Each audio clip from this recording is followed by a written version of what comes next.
Listening to him speak.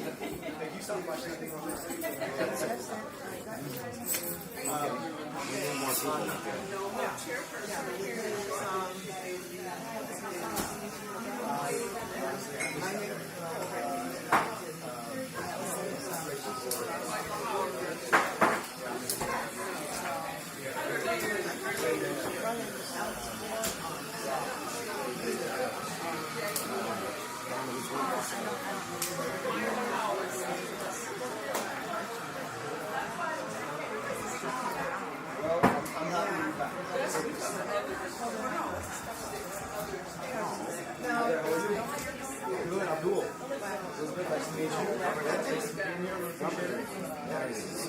I'm Senator for our state. Well, that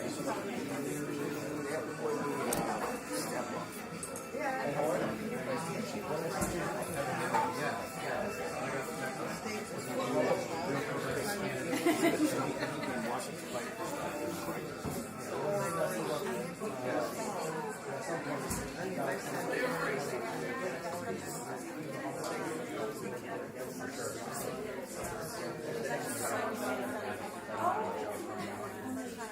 Well, Some changes here, right? Oh, every change. Oh, every change. I mean, no. It's just useless. I mean, we did like all that I listened to.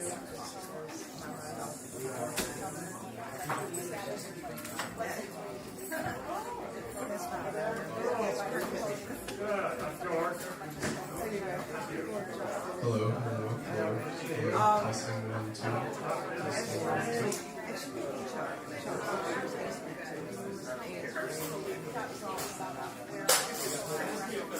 I know this is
Oh, me too.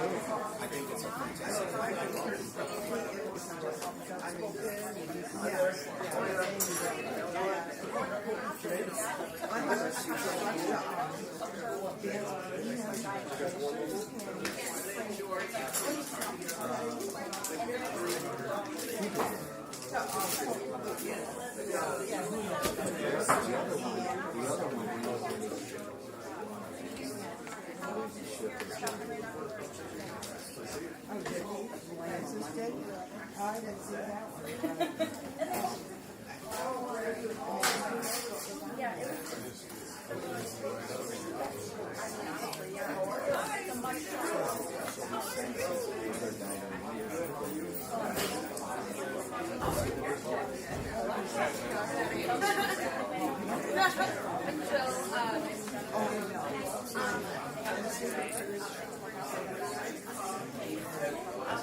Two questions. One, are you going to stay over there?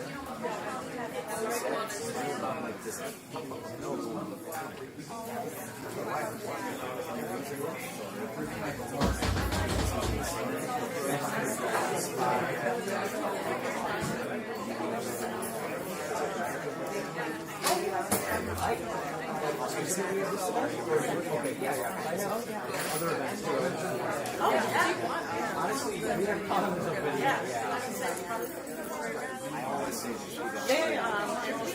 We have a bunch that we can do. What I'm going to start doing, though, I should be Hello, everybody. Welcome. Hey, everybody. Welcome to the Dovetail. I'm Mike. Bah! This is Joel Rutherford, my buddy. And I want you to know that we're all having fun tonight. We're all going to have really lots of fun. Hey, what's going on? Everyone's here. Abdul is here. I think he's around glad handing. He's going to be speaking shortly. I should let you know briefly while I'm back there making drinks that there are 2 air pots over there that have some cups. If you just want straight black coffee or if you want cream, you can grab it out of those. Otherwise, you can come to me and I'll make you whatever kind of thing you want. Now, to you, Joel. Appreciate it, Mike. By the way, give a round of applause for Mike. He's the owner here today. The great thing is Mike is always here for us as far as, we need to have an event. This is always a safe space for people to come. Like you said, I'm Joel Rutherford. I live in Warren, originally from Ypsilanti. And one of the things for me that was important was, when I talked to Abdul, I said, he's what we need. We need somebody that's going to be there for us, not for the corporate donors, not the typical corporate Democrat. And that's nothing personal against the other people that are running. That's not it. But we need someone who's really going to be there for the residents of this state. And that's something that I know that he'll do. From my background is I've always been involved when I can as far as here in Macomb County because I think it's important. And one thing I told him, I said, don't sleep on Macomb County because too often times we don't get the love, I'll say, that other places in the state do. So I'm glad that he's here. And I know he's going to be throughout the county, and it's something for me that, I'm just glad because he's starting early. As you can see, he wants to talk to everybody. He wants to know what's on their mind. But most of all, he wants to do what's right for all of us. Because I think one of the problems we've had is people are in their silos. We've got our issue, let's say, our one issue, and we're all stuck in that. And if candidates, or people that actually could be allies don't align with that one issue, then suddenly we dismiss them. And I think that's one thing that's really hurting us because we have to come together. The only way that we're going to make change is that we all work together for a common good. So I don't want to talk too long. I don't want to waste your time because I know we're here for a short time. So I want to introduce Jill with Friends of Bernie.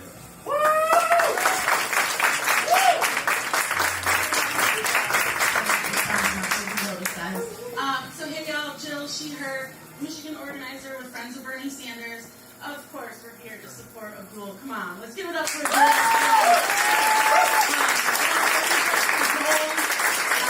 Amazing conversations with these folks. Amazing power that they're going to build in our state, let alone Macomb County. So just to give some background of this lit that I have in my hand, if you're not familiar with what's happening right now on the big, beautiful bill that Trump is talking about, right? My job at Michigan, the Michigan organizer with Friends of Bernie Sanders, is to hold John James accountable, as well as come there in East 27 and support Abdul's campaign in any way possible. So, John James tomorrow, he is on the committee that's overseeing Medicaid cuts. I am on Medicaid. I am a former public school teacher as well. I am thinking about my former students, the things that they're experiencing, as well as what's about to happen with my insurance. I have several health issues that I'm happy to talk about in a one-to-one, but right now what we have is we are asking folks to take some lit with them today. There's a stack of 50 door hangers, 50 postcards to drop these at a farmer's market or a local event in your area. And then take these and put it on the doors of your neighbors. I live in Mount Clemens, and I'm about to start doing the same because this bill is coming up tomorrow, and then it's going to go back and forth ping-ponging, right? We have only 3 to 4 Republicans that we can sway to vote no. So we're really looking at John James, who is vulnerable, even though he's running for governor, right? So we need as many folks as possible to call John James in our district and make sure he votes no, but also getting your community members. So if you are interested in collecting some of these and passing in your neighborhoods or community events, come find me after and I'll get you set up. And then the last thing is we are doing a protest on Thursday with a variety of organizations across Michigan from our CD10 alignment table because we're all trying to coordinate and think of like the Rainbow Coalition. Just like Joel said, we may not agree on everything, but we agree on fighting fascism and making sure that we support electeds who are going to do just the same. So if you want to fight with me, I'm John James, let me know and find me after. Thanks y'all, and back to Joel.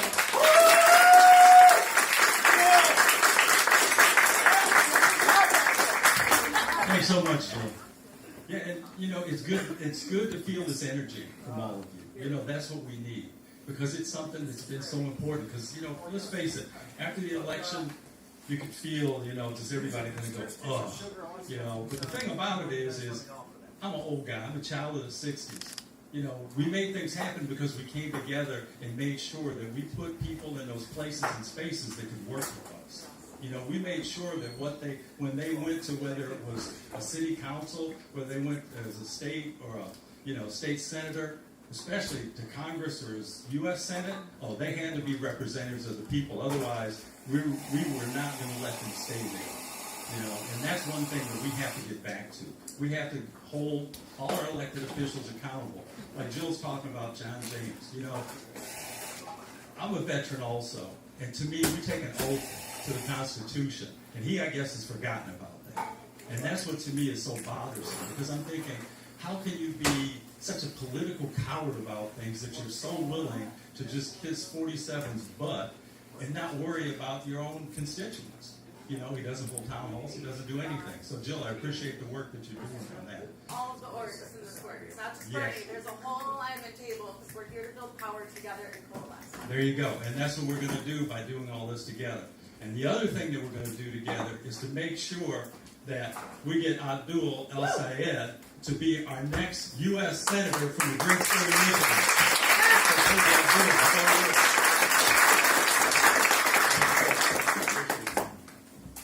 So can we have just one more round of applause for Joel Rutherford?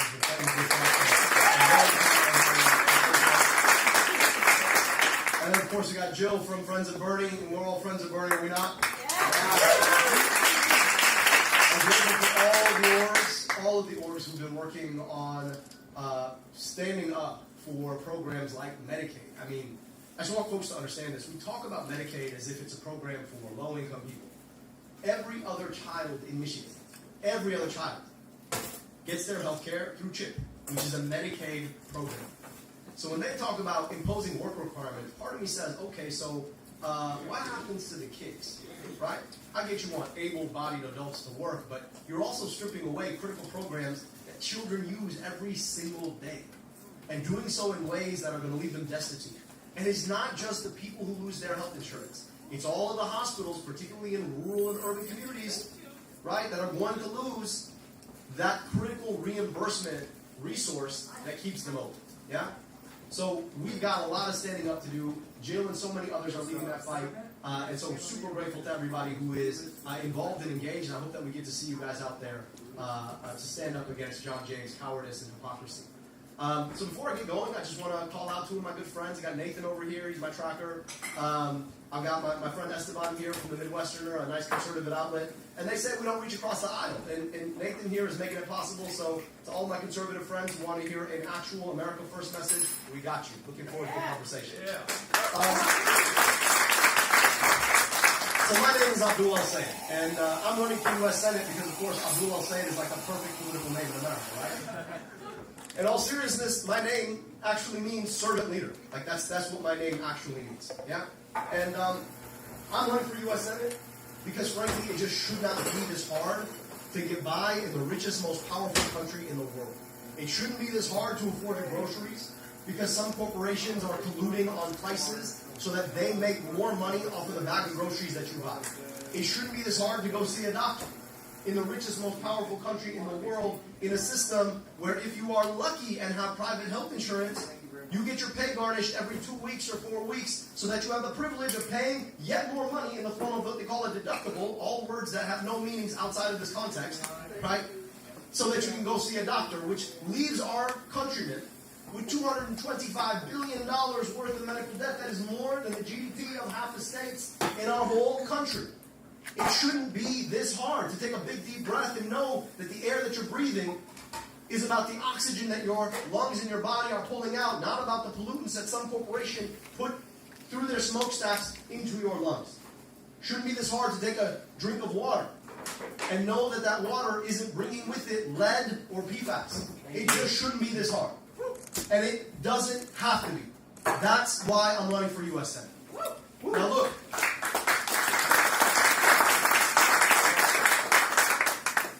I never intended to be a politician. All right, like that is, U.S. Senator was never a title that I dreamed about. Okay, the one title that I cared about getting was doctor. And I'll tell you why. So I am the eldest son of my Egyptian immigrant parents. Yeah, and I think if they knew that someday I'd run for office, they'd probably stay back home to Egypt.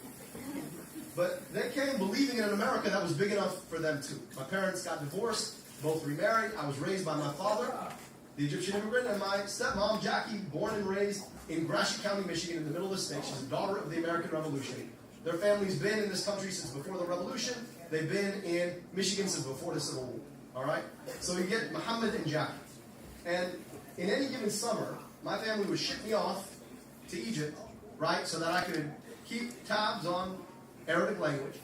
And when I went, I would be out there with my grandmother, my Teta Soha, wisest, most intelligent person I ever got to meet. She was the 9th of 14 children. She never got to go to school, despite being as smart as she was. She lost 2 of the babies to whom she gave birth before the age of 1. And so she raised the 6 kids that she had alongside my grandfather, who sold vegetables in a fish market, in a 1-bedroom apartment in Alexandria. All right? My grandmother had this incredible way of teaching you a lesson. It was pretty brutal sometimes. But every summer, I'd walk in with my American swagger, and she'd bring me right back down the steps. She'd point to one of my cousins and say, "That one's smarter than you." Point to the next one and say, "How I can tell you, taller and better looking." Point to the third one and say, "That one works harder, that one's kind of hearted, that one's more athletic." So at some point, I'd have to ask her, "So what do I have going for me?" She'd be like, "You get to leave at the end of the summer." And she was right. The opportunities that I got as a child born and raised in these United States of America were kind of an accident of history. My dad was the one who got to come here. His siblings didn't. So my cousins never had the opportunities that I had. I got to go to public schools. I got to go to a public university. I got to go to medical school funded by a public fellowship through the NIH. All opportunities that were not afforded to my cousins. But here's the crazy thing. I didn't have the language for it at the time. When I would go to Alexandria, I'd go 15 hours. I'd cross a 10-year life expectancy gap. But I didn't have to go 15 hours. I could go 15 minutes from where I grew up in Oakland County into any neighborhood in the city of Detroit and cross the same 10-year life expectancy gap. And what was crazy to me in this country that I love is that I got such amazing opportunities, but too often, too many kids don't get those opportunities. Whether they're rural kids or urban kids, growing up without the set of opportunities that I got. And so, I went on to medical school. I learned in medical school that you really actually are just asking 2 questions. What's wrong, and how can I help? And here's the crazy thing. Too often, what's wrong had less to do with all that physiology that we were studying in medical school, and a lot more to do with the challenges in our politics that robbed too many people of access to the basic things. Good, healthy food. A walkable community where you didn't have to worry about getting victimized by a neighbor or the state itself. A good school. Good health care. Those are the challenges that too often you saw. So for me, the work of medicine actually led me back out into the communities, outside of clinics and outside of hospitals. I went on to work in public health, right? The work of trying to keep people healthy in the places that they are every single day. And that led me to rebuilding a health department in the city of Detroit after politicians had it shut down when the city went through bankruptcy. We rebuilt it around the well-being of kids, to provide kids access to free glasses if they needed them, to stand up to some of the biggest corporate polluters in our state, to make sure that kids weren't being exposed to lead in their schools, having every school, daycare, and Head Start tested for lead in the water, and then got the opportunity to restructure Wayne County Health Department. County Health Department serving 1 in every 5 Michiganders. And we got about to do some really big things. We erased $700 million of medical debt that's still happening over time. And 300,000 people in our state, when we realized that we were number 8 in the country among all counties when it came to medical debt. We continued to put glasses on kids' schools. We built an air quality monitoring network that is second to none. 100 air quality monitors, so you can get real-time information about the quality of the air that you're breathing and use that data to hold polluters accountable. We put Narcan in over 100 different locations across our county to take on the overdose epidemic that we were facing. But here's the thing. On the very same day, back in January, when Donald Trump made the decision to freeze federal funds, y'all remember that day? I'm watching on my computer screen programs like WIC, which literally puts food on the table for babies and moms. Programs like the federally qualified health centers, literally last resort clinics for people who don't have health care otherwise. Essential local public health services, all frozen. And then on my phone, I get the news that after a long and storied career, our Senator Gary Peters is not going to run again. And so I had to ask myself, where is the fight now? And that's when I started to think about this race. To ask, all right, if you believe that we've got to stand up and take on these structural challenges, where does that fight go right now? Because here's the thing. Y'all remember I ran for office back in... I love the piece of tape. He's like, all right, I'll do it for a second. Back in 2018, when I ran, I said something that folks really weren't quite ready to believe at the time. That Donald Trump himself was not the disease. Donald Trump was just the worst symptom of the disease. And the disease is a system of politics that Trump was able to exploit to bring himself to power. And that's a system of politics that allows corporations and billionaires and oligarchs to spend their money to buy politicians and access to the political process in ways that leaves our process serving them and not us. And the consequence shows itself in all of these different ways that our lives get monetized. I mean, I want you to think about this, all right? We already talked about healthcare. You've got a private health insurance corporation that garnishes your wages every 2 weeks or 4 weeks so that you get to pay another $4,000 to go see a doctor that, by the way, you got to wait a month or 2 months to go see. It ain't right. You think about the ways that our energy system works. You think about DTE. This is a DTE community, right? Do you have a choice? No. You're stuck with DTE. If you want your lights to turn on, it's going to be DTE. And guess what? DTE just keeps raising their rates on you, and you don't get a choice in the matter. And every summer and every winter, anytime the wind blows or the rain falls, you lose your electricity. Why? Because they don't want to spend the money to actually bury your power lines. Instead, they want to spend that money giving corporate PAC contributions to a whole bunch of politicians so that they can keep raising the wages or the rates and keep monetizing you just so you have electricity. Meanwhile, they don't want clean energy. Instead, they want to make sure that they can keep burning stuff that comes out of the ground into the lungs of our babies. I want you to think about this machine in your pocket, all right? $1 trillion corporations who spend billions of dollars to frack your attention through your eyeballs and your eardrums that pull you away from the moments of your life you never get back. I want you to think about the consequences that that's meant for young people across our society. Now, like, I'm old enough now, I can't credibly call myself young, all right? But I'm in this sort of position where I remember I was one of the first 10,000 people on Facebook, back when it came to my college, all right? 2003. And I graduated college when the iPhone came out. And if you look at rates of loneliness, if you look at rates of suicidality, if you look at rates of depression and anxiety, they hockey stick up at that point. Why? Because these companies know that they can make money by getting you to emote in front of a screen while pulling you away from the real emotions of your actual life. They intermediate every interaction that you have in ways that cut you off from your family and your community. It has left us angrier and sadder and lonelier. And they figured out how to get us to pay for it. It doesn't matter what aspect of your life, there is always a way that some corporation is figuring out how to separate you from your hard-earned bucks while making it harder to earn those bucks. You think about an incredible small business like this one.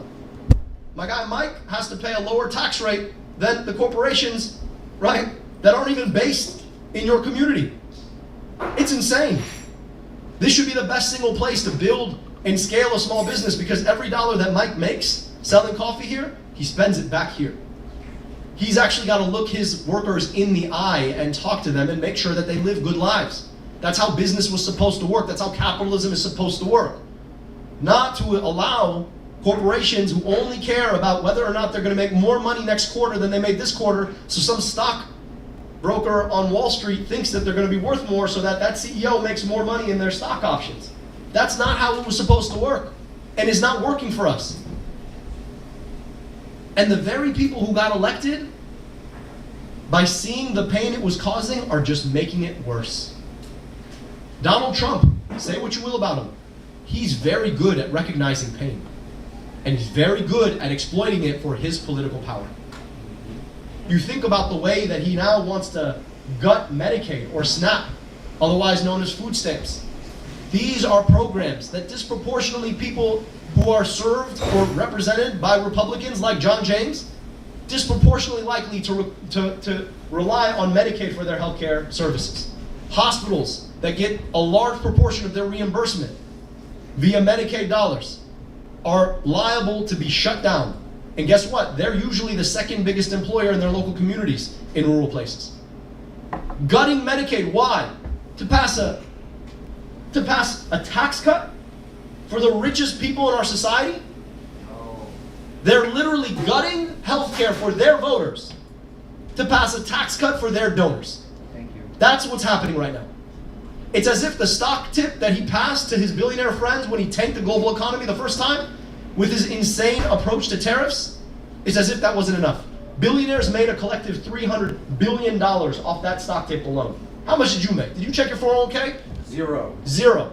Did you know about it? No. Instead, your retirement is in the tank. So we've got this system that is just making things worse. You look at your kid's school. Ask yourself what an extra $1 million or $2 million would mean for that school. Now ask yourself why, instead of investing in our schools, we're giving a foreign military tens of billions of dollars to drop bombs on other kids in their schools. Thank you. Why? Because MAGA billionaires spend enough money to shape both Democratic and Republican primaries. We're not allowed to talk about it? Because No. they support the genocide. That's right. Thank you. So we've got to stand up. We've got to take on not just the worst symptom of the disease, we've got to take on the disease. That is what we're here to do. I believe deeply in this idea of a government of the people, by the people, and for the people. But that requires we, the people, to stand up against their money. Because at the end of the day, it's our votes versus their money. And make no mistake, they're going to spend a lot of their money to make sure that their corporations continue to benefit. And we've got to decide that no longer are we going to be grist to be monetized by a system that is not working for us. We've got to stand up for an economy built for working people, where it is easier to form and join a union than it ever has been. Easier to build and scale a small business than it ever has been. If we know that our healthcare system is built for corporate healthcare, we've got to stand up and fight for Medicare for all. If we believe that we don't need to burn stuff out of the ground to be able to turn our lights on every day, then we've got to stand up and fight for a clean economy and clean jobs. If we know that big tech is fracking our eyeballs and eardrums, then we've got to stand up and regulate big tech. And I'll tell you, that one is particularly bad because everybody who's younger than the age of 40 knows that AI is coming for the potential of your job, not just your job today. And it's not because of the technology, it's because of who holds the technology and what their incentives are. And so we need to stand up for the kind of economy that works for all of us, the kind of healthcare that works for all of us, an energy system that works for all of us, and the kind of democracy that works for all of us. Now, one last point. Y'all don't normally hear politicians talk like me. Huh? Right. Most of the time, they're not willing to actually call out the actual problems and the ways they manifest in people's lives. And that's because we're doing two things differently. We actually take the time to meet and listen to people and understand the challenges that they're living through. A conversation I started 10 years ago when I started in public service here in Michigan. But the other part of it is, I don't take money from those corporations. So I'm not sitting here trying to figure out how I can find a message, because the message is obvious. Y'all are telling me what that message is. We don't want to be grist for some corporation. It shouldn't be this hard to get by. And if we stand up, take on the fight, we build a democracy for, of, and by the people, we actually can succeed. It shouldn't be this hard to get by, and it doesn't have to. And that's the work of this Senate campaign. So I'm so grateful to you all for being here today. So grateful for you showing up and deciding to come out for our democracy, and looking forward to the questions that you all have to ask. Thank you so much.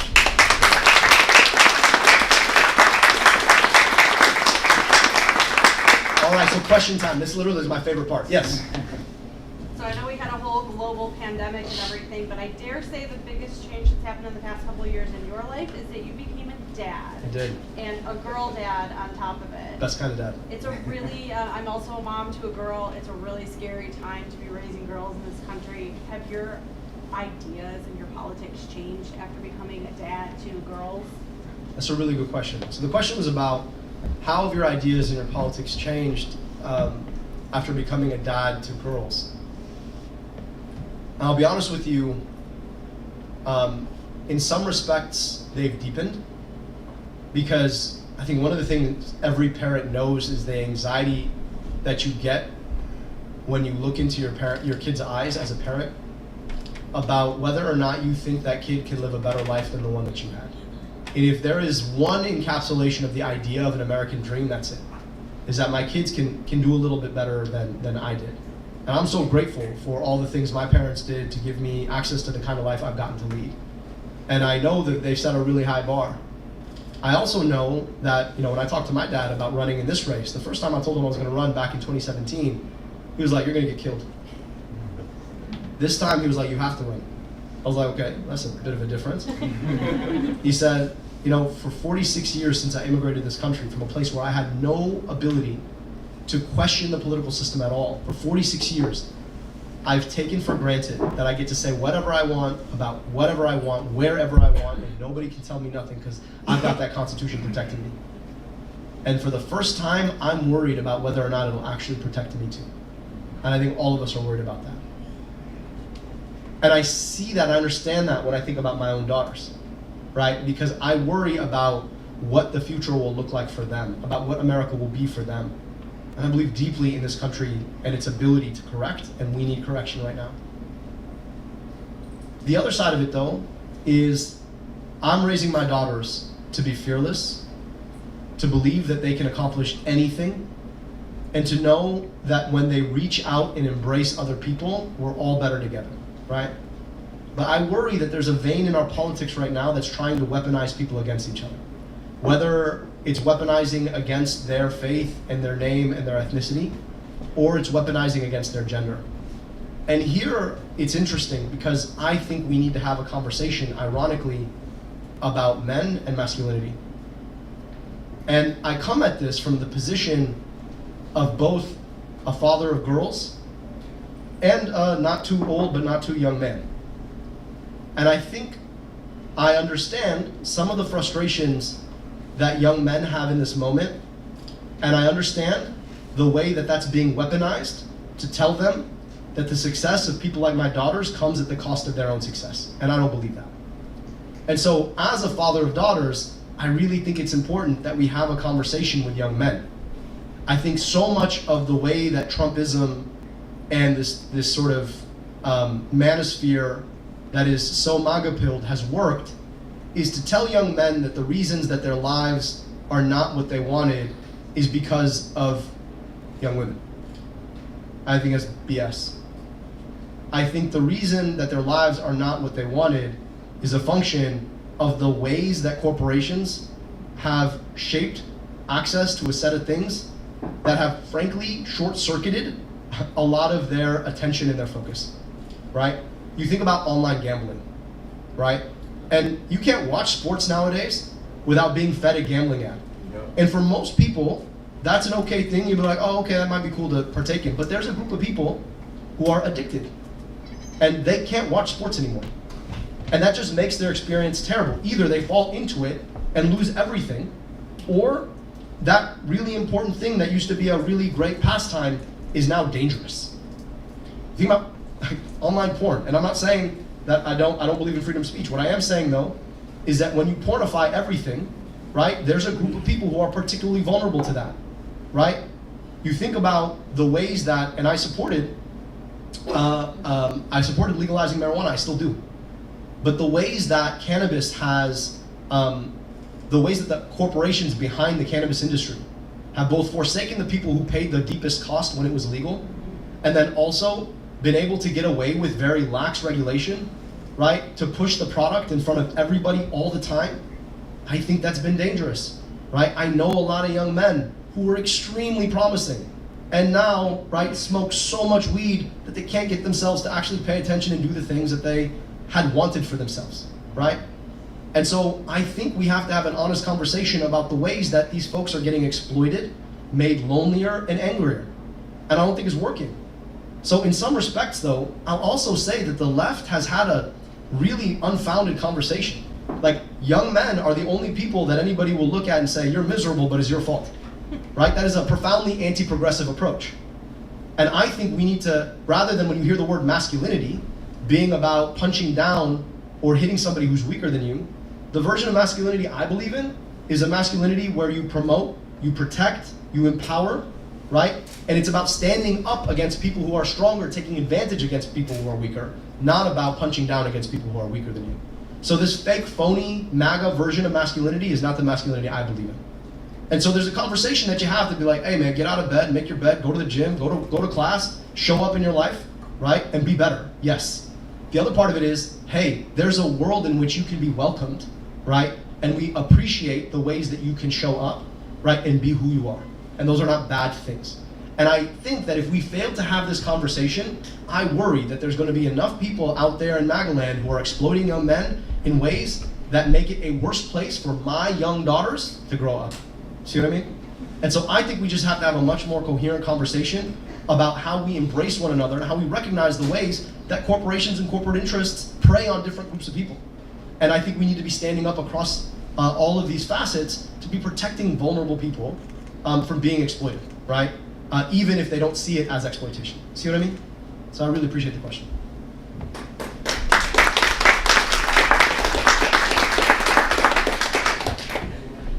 So, you talked about, sorry, you talked about like the pollution in the air and stuff, but Michigan is, among other things, among the industry and stuff like that, it is very nature-based. Like a lot of it is, you know, the tourism and stuff involved with like the north and everything like that.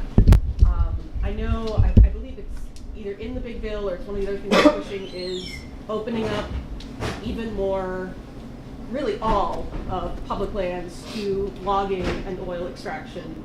All of my friends, my wife is in conservation, all of my friends are conservationists. We have animals that, like if you drive an hour north from here, there is a kind of butterfly that lives in one meadow now, and they are just waiting for it to go extinct. Because there's nothing they can really do with the way that nature has been destroyed in the area. Like their habitat is shrunk to a single meadow in Michigan. We have turtles that are threatened, who are a host population, which means that while there are adults, there are no young that are thriving. So when those adults eventually hit the age that they begin to die, they will just stop being there. So I guess my question is, what can we do to protect our nature in Michigan before it's too late? Because once it's gone, there's no bringing it back. Yeah, I really appreciate the question and wholeheartedly agree with you that protecting these really vulnerable ecosystems is critical. I also think, though, that it's really important for us always to be able to talk about these things in the most inclusive way possible.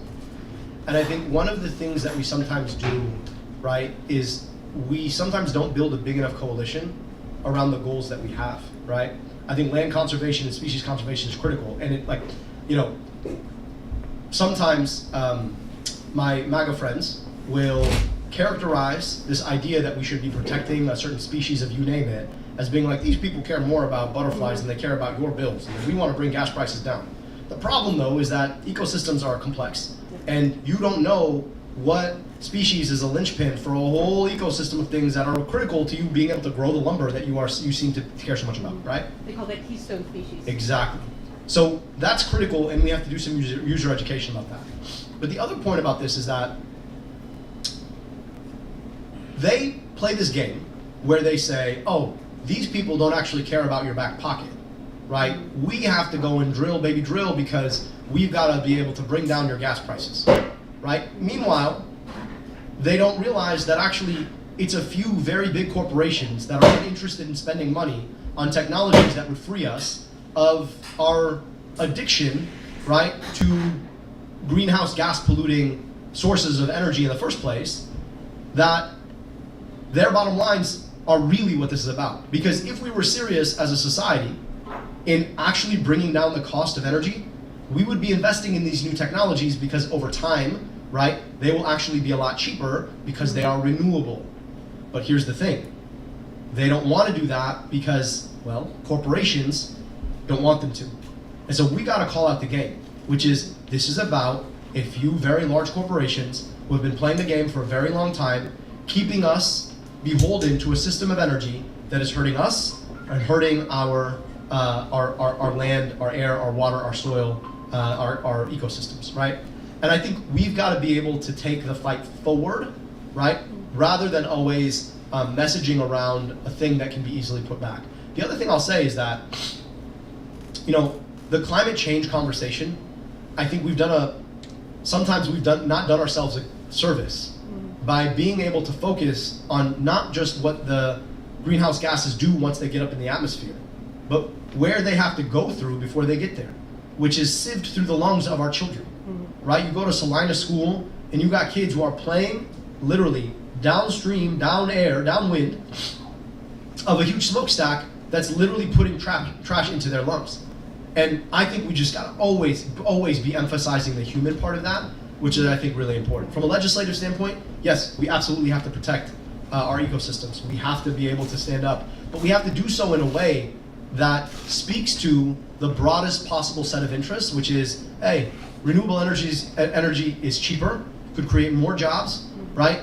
And is better for us for the long term, right? Anybody who's telling you otherwise is probably bought out by the folks who make money as it stands, right? And I'm not okay with that. I don't think you should be either, right? So I think we just got to call out the game. So I really appreciate the question.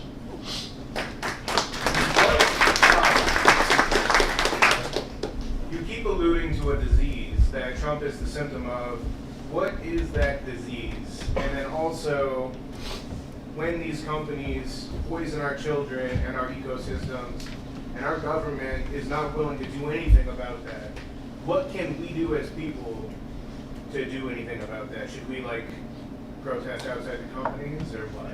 So I really appreciate the question. The disease, quite frankly, is the corruption of our politics by money from special interests, specifically corporations, oligarchs, and others. Capitalism or just No, it is a corporate kind of capitalism, right? Because capitalism, if you go back and read about capitalism wasn't supposed to be a bunch of publicly traded corporations who are interested in financializing in a way that leaves them more beholden to a corporate bottom line than it does to the well-being of that particular company and its earnings. That is the whole point. I would just say that small business is a function of capitalism, right? I'm not against small businesses building great organizations that are local. What I'm against is, you and I may disagree, but let me just tell you what I think, all right? What I think is, right, small business is capitalism. Big business is anti-capitalist. If you read most of the capitalism literature, what those folks will tell you is the biggest corrupting power is not government regulation. The biggest corrupting power in capitalism is what? Businesses. It's monopoly. Monopoly is the corruption of our politics, of capitalism. And if you don't, it's like if you don't keep the really, really big tree from growing too big, then the small trees can't grow, right? And that's anti-capitalist on its own terms. So I think we need to stand up to monopoly and monopoly power.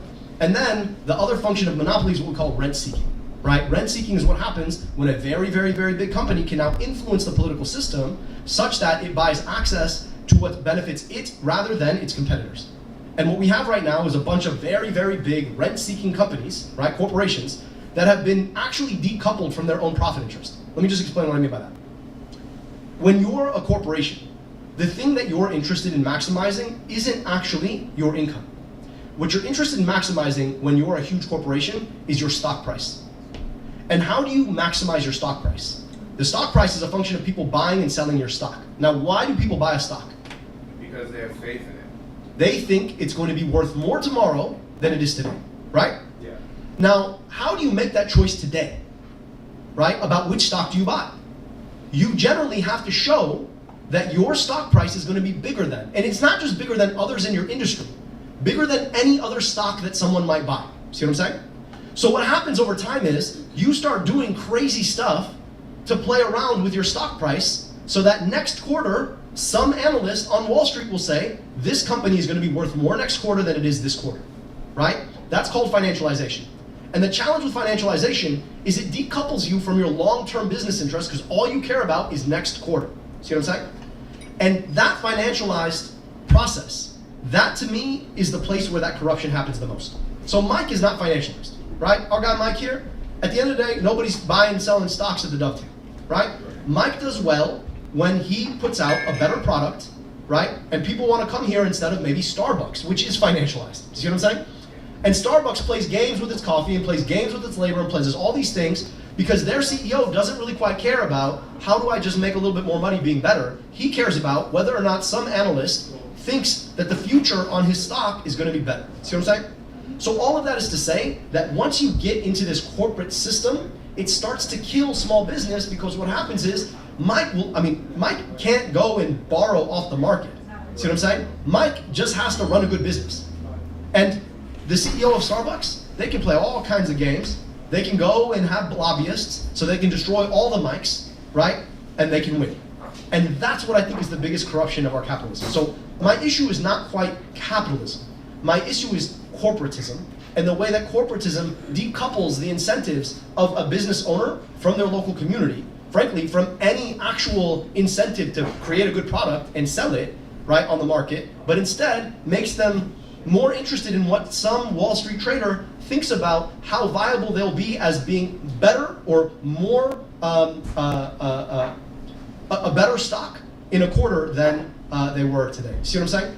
And I think that issue, and then the ability to corrupt the political process through the money you make through your corporation, if you have to really point to one piece of it, that's the disease.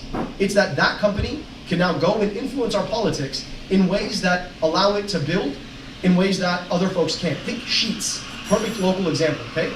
You've got a whole bunch of gas stations here. Sheetz is a corporation owned out of, I don't know, Chester, Pennsylvania, something like that, right?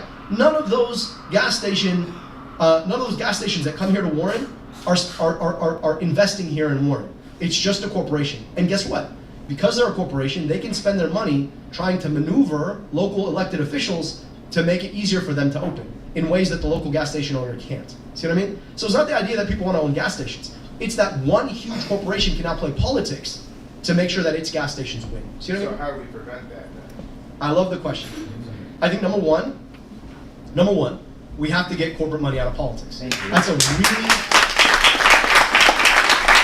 I'm always going to be honest with you guys. I think you can do it via legislation. But here's the hard part.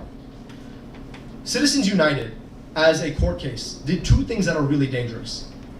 It interpreted the 14th Amendment to say that corporations are people, which is insane. And then it did another insane thing, which is to interpret money as speech. So if corporations are people and money is speech, then corporate money is protected in two ways in the Constitution. The challenge here is that the current iteration of the court is not likely to allow legislation that would oppose Citizens United to stand. So I think we need to be thinking long term about what it looks like to build power, right, such that we can have a court that is fairer on what the Constitution is actually supposed to be, right, and also be willing to continuously pass legislation and force the courts to make bad decisions about this, right? So that's number one. Number two, we've got to elect politicians who are going to do that thing. Now guess what? If you're taking corporate money, what are you not likely to stand up against? Corporate money, right? And so you got a lot of folks who are out here saying the thing, but then when you ask about it, it's like, they're brought to you by, you name the corporation or special interest. And so if you think that they're going to go up there and actually take corporate money out of our politics, that ain't going to happen, right? I don't take corporate money for a reason. Never have, never will, because I think it's essentially corrupting, all right? Then number three, I think part of the solution is big, but part of the solution is small. All of the work that's being done here to protect Warren from like the likes of a Sheetz, that matters, right? When corporations think that they can go in and truck, right, local elected officials, that's what allows them to continue to play games and hurt small business. See what I mean? And I think that we need to show up and bring sunlight to this issue and support public officials at the lower levels who are fighting the good fight and putting up a fight. See what I mean? And I think a lot of these fights have to be won in small, specific situations that most of the country's not going to hear about. One last point I want to make here. One of the most destructive aspects of our current public life is the destruction of the press, right? Now, I'm not going to say that the corporate media had it all right all the time, not at all. But I am saying that you have far fewer people who are covering local fights like this one. And if nobody's talking about it, it's really hard to get the attention, right, that gets people to stand up and fight back, right? And so I really think that we need to be thoughtful about nurturing voices and empowering local media in ways that have them asking questions. Now, I don't know the answer to that, and that's like beyond my pay grade, but I think it's a really important aspect of what's going wrong here, because you think about like Lansing, that place is awash in corporate money. But ask yourself when the last time you saw a lot of reporting about something happening in Lansing was. You don't see it, right? They say democracy dies in darkness. As much as I hate, what Jeff Bezos is doing, that's a real thing. And so we need sunlight, and that means press, right? So I really appreciate your question. I'm sorry. I thank you for letting me get my answer out. But I really appreciate you. Yeah.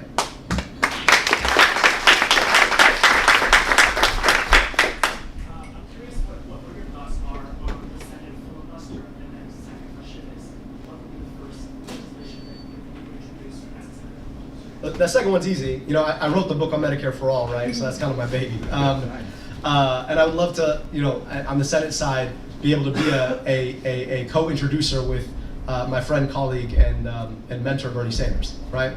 So that's number one. Number two, I actually oppose the filibuster. And let me just explain why. Right now, just for folks who don't understand, the filibuster, in effect, allows one senator, right, to hold up legislation for the whole Senate.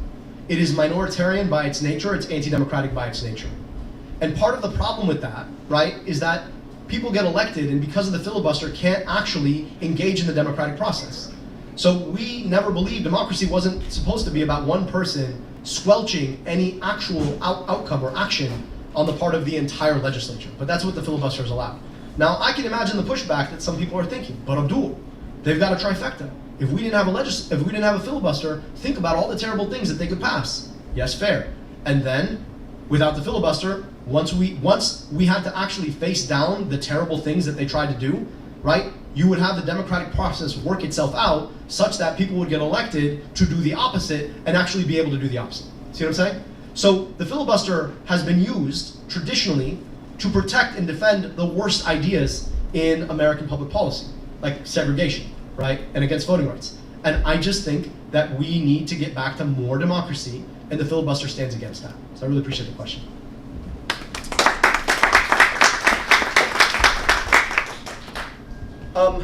All right, so I got two questions here. One is about how would my approach differ from Gary Peters, and the other is my stance on supporting gay rights, okay? Let me just talk about rights generally, right? Like, I put my face on the ground 34 times a day as a Muslim. I deeply believe that the right for people like me to do that thing, or to come together in groups at mosques to do that thing, right, would be attacked by people who attack rights anywhere. And so when it comes to freedom of speech and freedom of assembly and freedom to be who you are and love who you love, to me, that is unimpeachable. I stand for rights for everyone all the time, okay? And so how you use your rights, that to me, I don't care. I care that you have those rights and can use them in the way that you feel true to who you are, right? And so, you know, there are challenges that we've had within communities here in Michigan where folks are advocating for some rights but not others. And to me, I don't believe in that. Either you believe in all rights or you don't believe in rights, right? And I believe in rights. And I know exactly what that means to me. I may not ever understand what it might mean for a gay couple or for a trans person, but I know that I want them to be able to be who they are in the full sense of themselves, and I don't want the government telling me or anybody else what they can or cannot do.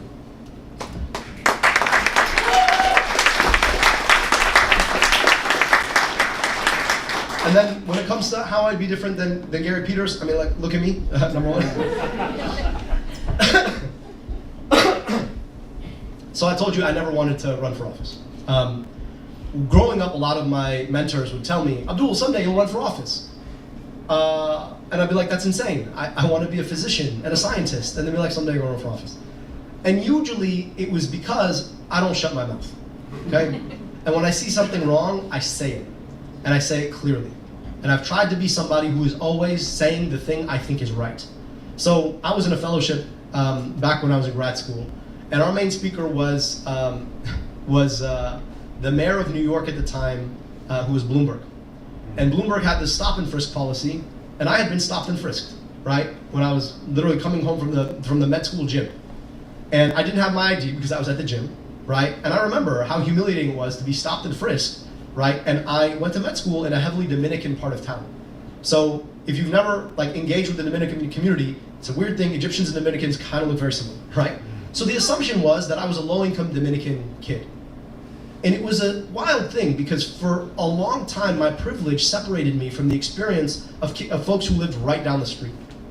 And for a day, because I didn't have my Columbia ID, I didn't have my license, I felt like what it was like to be any other young man in Washington Heights. And I remember I came to question and answer, and I asked my question, right? Why do you think it's okay to just stop and frisk people for no reason at all, simply because they fit a profile? I remember one of my mentors being like, there it is, you're gonna run for office someday. And I guess they were right? But I understand deeply that there are two parts to this job. There's a procedural part, and then there's a leadership part. And when people elect you, they elect you to represent them, right? And I think part of that is being willing to engage in the work of politics, which is about advocating for the things you believe ought to be right. One of the mistakes, frankly, deep failures of the Democratic Party right now is that before they say anything, they test it in a poll. What a poll will tell you is what people believe right now, but it won't tell you what people ought to believe. And I think the hard part is that we take for granted that public opinion can't be moved. And the reality of it is that if you want to be a leader, your job is to move public opinion. So a lot of what I need to do is be out there telling the truth about the consequences and the circumstances of where we are and about what it would take to actually solve it, right? And that takes a certain courage in your convictions and your beliefs and the willingness to consistently speak them into existence. I'll just tell you, I don't want to, traumatize anybody here, but I want you to think back to that day when Donald Trump went down that golden escalator, okay? Do you know where immigration was polling on the set of issues that people cared about? Very low. People don't really care about it. But he knew he could rile people up and divide people, which is his brand of politics, by blaming everything on immigration, which is exactly what he did. And he made it one of the most important topics in American politics. Why? Because he used it, exploited it to get to power. Now, why are we not every day out there talking about the abomination that is the American healthcare system? About the notion that if you are insured right now, you are being exploited by a corporation that adds absolutely zero value. That you think you're insured, where the operative part of the word is sure, and you can't be sure about shit. That's the nature of being insured in America's healthcare system. That's if you're insured. Now think about all the people who are not insured. How many seniors I've met that are like, I made it to Medicare. Yeah, what if you didn't actually have to think about it that way? What if you just kind of had that for you? Why are we unwilling to have that conversation? You know why? I'll tell you honestly why. Because the health insurance corporations don't want you to have that conversation because it would be bad for their bottom line. And because they fund so many campaigns, everybody knows it's forbidden to actually talk like this. I don't take their money, so I do. Right? So, but it's being willing to consistently drive that conversation and have that conversation. The other thing I'll tell you is this. Sometimes in our communities, we think that saying it louder is saying it better. Right? I just don't know that that's true. Usually saying it better is saying it better. Right? So it's being willing to engage in a conversation that is patient with people, having the conversation in the words that they need to hear to see it as they see it. So when you go talk to a senior and you say, hey, Medicare for all, they're like, well, if you give them my Medicare, then I'm gonna have less Medicare. Which is not how it works, right? The way it actually works is if I give them Medicare, they end up paying more into the system, so you have more Medicare, right? It's an insurance pool, that's how it works. So you gotta be willing, though, to engage the conversation without being like, oh, well, if you don't stand for Medicare for all, no. She's like, well, let me just explain to you how it works. And when you have that conversation, most of the time you're like, well, dang, I didn't know that. You're like, that's amazing, great, now you do. And folks, believe in it. So all I'm saying is we gotta be patient and persuasive and engaged and not so mad all the time, okay? Like, the thing you do with me is like, I'm angry about injustice, but also like, life is too short to be mad all the time. Yeah, really. And I got two beautiful girls, I could be so mad all the time. So I'm just saying that, like, sometimes you gotta be willing to just have the conversation over and over and over again until enough people believe you, right, because you're right, that then all of a sudden they're like, yeah, how come I don't have Medicare for all? And if you don't believe me on this one issue, I just want you to think about something crazy, all right? First of all, I want to be clear to my friends at the Midwesterner, killing anybody is a wrong thing. But some dude killed another dude, and everybody ended up siding with the guy who killed him. Right? Y'all remember that? With the health insurance CEO in New York? That's nuts! That's crazy! And you know what it tells you? That people are so angry about the health insurance system, right, that they would be willing to justify the unjustifiable. Again, wrong action. But actually think about a little bit like what it tells you about where people are on the private health insurance system. Because by definition, if you're mad at United Healthcare, you were privately insured by United Healthcare. Truth is on our side. We just got to be willing to say the truth. And too many people out here are afraid of the truth, right? Because the truth pisses off the people who write the checks. So maybe stop taking the checks and tell the truth, and maybe you'll win an election.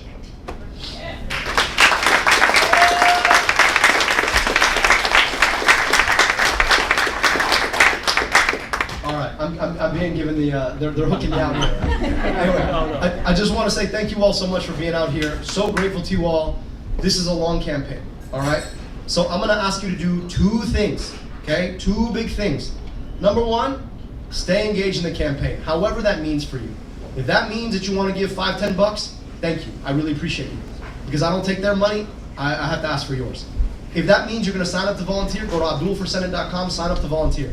If that means you're going to get on your phone tonight, right, and not pay so much attention to these terrible apps that frack your attention, but you're going to text some of your friends and be like, hey, I saw this young man named Abdul, I know, get past the name. But also, he had some really important things to say about health insurance and an economy that works for working people, and I really think you'd be interested. You might want to check out his stuff, maybe follow him on social media.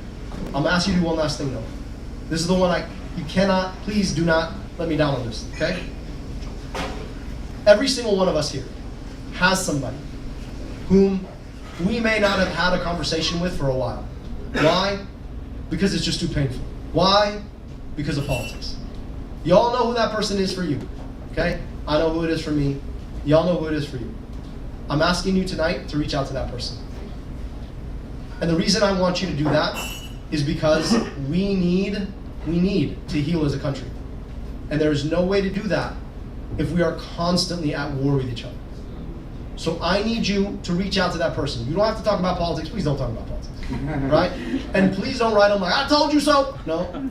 Did you check your 401k? No. It's just like, hey, how are the kids? Hey, is beautiful, like, I saw this amazing bloom and I thought of you, right? The weather's been great except for today, right? I'm wondering how you're feeling. How's that situation you're doing? Connect with them on a human level. Because what Trump does better than anybody else is he becomes the subject of every conversation. And he's so good at dividing people. So we've got to be willing to, if you want to beat him, don't let him be the subject of your conversation, and don't let him divide you from people you love, okay? Be willing to show them, be vulnerable with your humanity, and to be willing to see somebody's humanity. Because we all know that those people are like, how can they believe it? That's the thing that drives you crazy. You're like, you're a good person, how do you believe in it? You just got to be willing to get past that and have that conversation. It's the single most important thing you can do for our politics right now. All right? So with that, I'm going to hand it back over to Joel. I'm so grateful to get to be with you. Thank you for your leadership. I want to thank you guys again. Jill, thank you for your organizing. Make sure that you guys show it up, right? Because let's not forget, like these folks here, these politicians here, they know exactly what they're doing. They are selling your community members out to pass the tax cut. Don't forget, John James, he just took $5 million from Betsy DeVos trying to be governor of Michigan. $5 million. You know who's going to get a tax cut if they pass this big ugly bill? Betsy DeVos. You know what? And the tax cut she's getting, way more than that $5 million she gave John James. It's a good investment, right? That's how she sees it. He's going to vote the right way for her. She's going to make a whole lot more money. She gives him $5 million of it, and the system keeps rolling, right? So if you don't like people who are selling out, then show up and let them know it, okay? But for the other people who voted for that, hey, you got to show them some grace. All right, you got to show them some grace. That's what this work has to be. Thank you so much. Thank you, everybody. Now you can see why I'm supporting and endorsing him. One thing is, like he said, please make sure that you reach out. Because like I said, community is so important. And the only way we're going to change this, I think somebody had asked, like, how we can make a difference. We have to make the difference. Okay, we can't expect others to be our savior. We're going to have to save ourselves.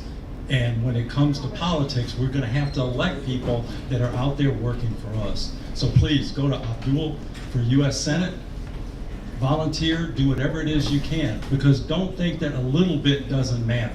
don't think $5 doesn't matter. It all matters, because the thing about it is that we have to be involved. We have to reach out, and we have to build that sense of community.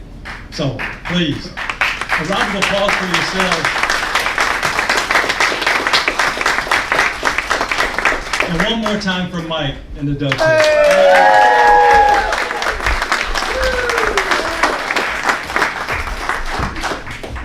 Mike also does close at 7, so we need to be scooting out of here pretty soon. So thank you all for coming tonight.